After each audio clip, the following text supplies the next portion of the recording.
So for this term and definition, chapter 5, we're going to talk a lot about sediment and some of the terms associated with essentially the dirt that you find at the bottom of the ocean. Lots of big terms here, so I'm going to highlight the most important ones and go through and describe the ones that I think are most important.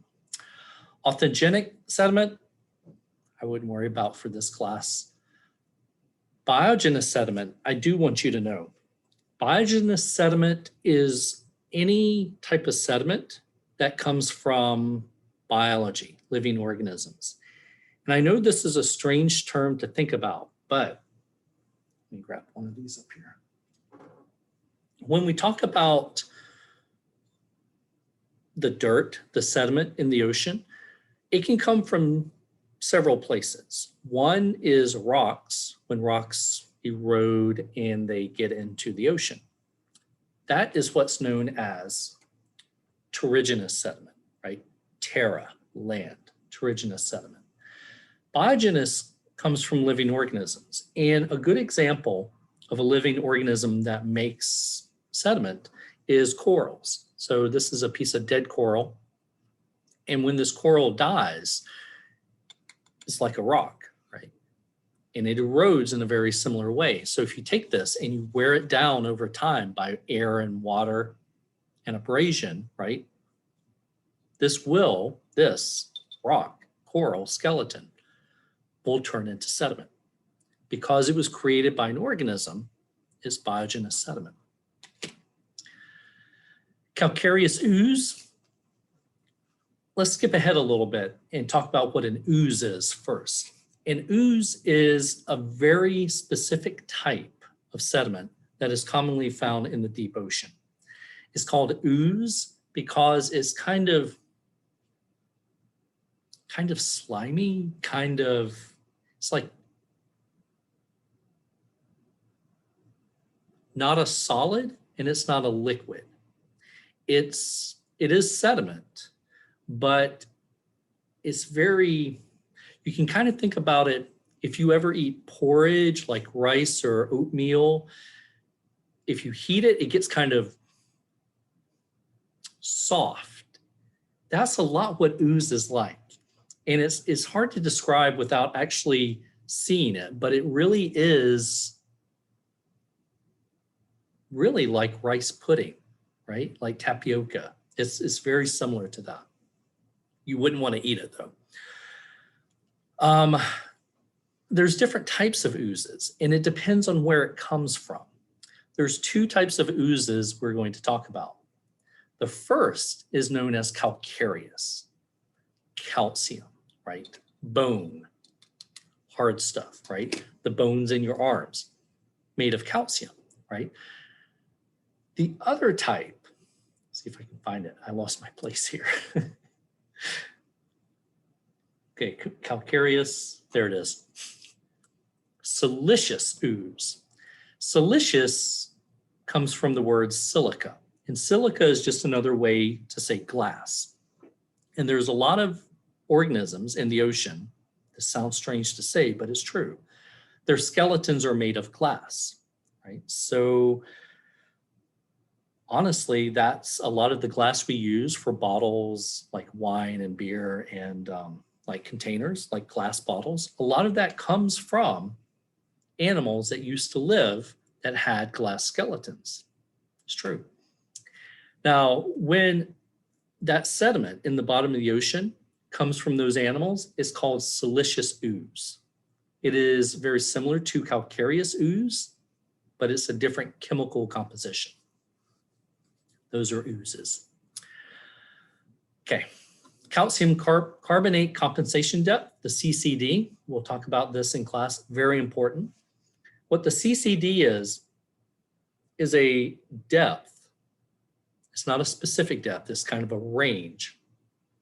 The CCD is a depth in the deep ocean where the pressure, the amount of water on top, the pressure changes the chemistry of the water. What it does is it makes the deep ocean, and we'll talk about this in class, makes the deep ocean more acidic. This is important because when we talk about calcium carbonate, this stuff, acid will dissolve it. So if I take this and I put it in a weak acid like vinegar or even soda like Coke or Pepsi, it will dissolve this. I know it seems hard to believe, but it will. This CCD, you can determine where it has been in the past by looking at calcareous ooze and siliceous ooze. So the CCD is really important for understanding how the ocean used to, how deep it was. Okay. Clamshell sampler. Clamshell comes from the fact that if you look at a clam, it has two shells. A clamshell sampler is essentially a metal thing that acts like a clamshell. So you can take it, well, I can't do it right now in my video, but you can take it and scoop up sand, sediment, dirt. And clamshell samplers are very common in the marine science because it allows you to drop it into the ocean. You don't need any special equipment. Grab a scoop of sediment, bring it up, and you can study it. Clay is a very specific type of sediment. We have a lot of clay in South Carolina. It's very fine, has very fine structure. So if you ever do pottery, like vases or making coffee cups, you use clay for it. And it's very fine stuff. And that's because the size of the sediment is so small. It's called clay. Coccolithophore is an example of one of the organisms that lives in the ocean that makes calcareous oozes. Coccolithophore. Probably not that important for you to know, but if you want to know it, Coccolithophore. Cosmogenous sediment is any sediment that has come from outer space. It's not very common, but occasionally we'll have meteorites or comets that will pass by Earth, and small fragments will enter our atmosphere. Most of it burns up as it's entering the atmosphere. It burns up. Some of it does make it to the surface, and some of it does land in the ocean, and that's called cosmogenous sediment. Diatoms are a very small organism. They're essentially, you can think of them kind of like a plant. They're a microscopic plant that lives in the ocean. Diatoms have glass skeletons. So when we talk about siliceous ooze, we're really talking about diatoms. When we talk about calcareous ooze, we're really talking about coccolithophores, right? So that's the connection between those. Evaporite, specific type of rock that's caused by evaporation. So when water is evaporated.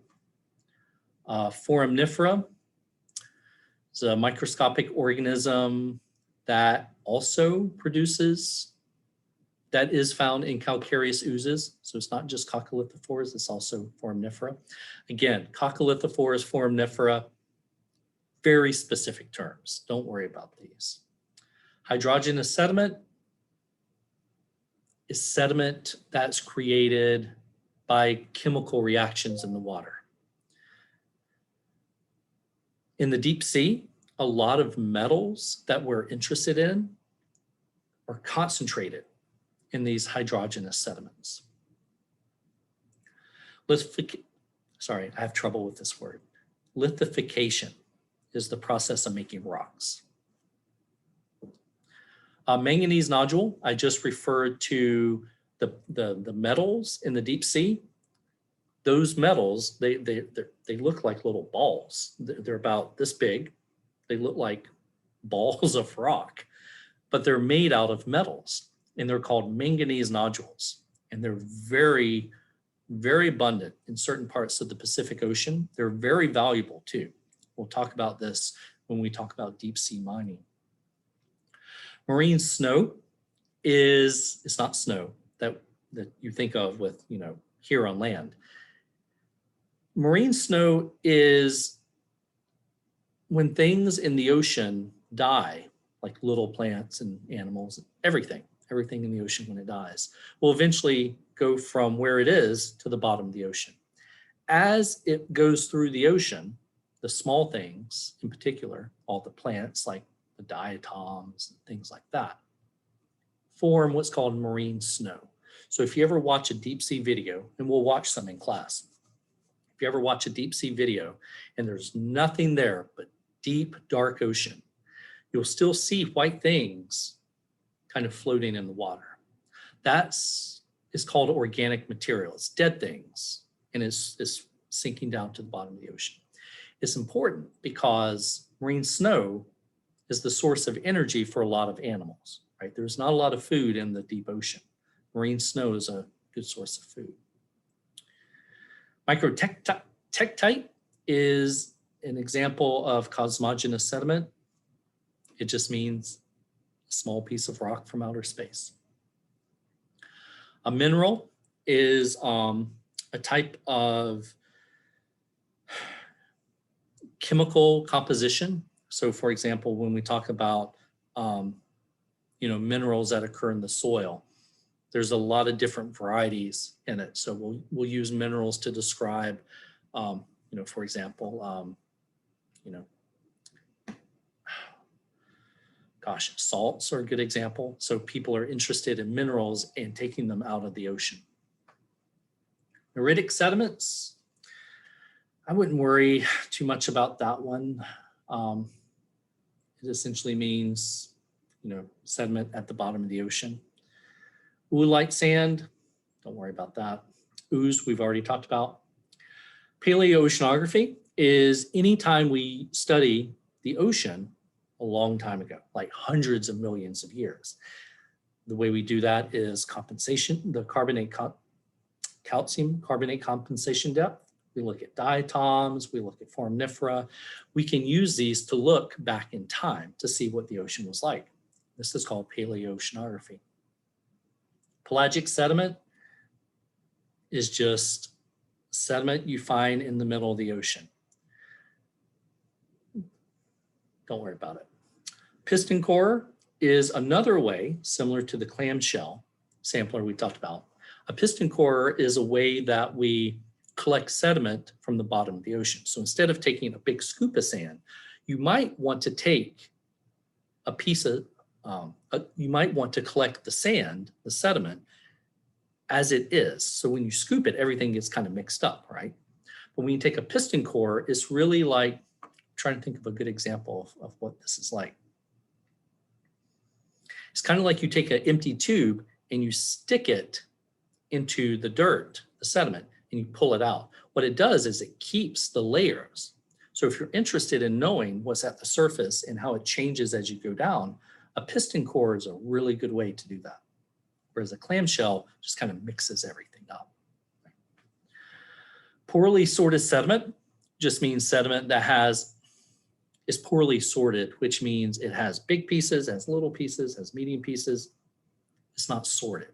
Sorted means they're all small or they're all big, right? Poorly sorted, they're just all together. Radiolarian is another type of microscopic organism, kind of like foraminiferas and diatoms.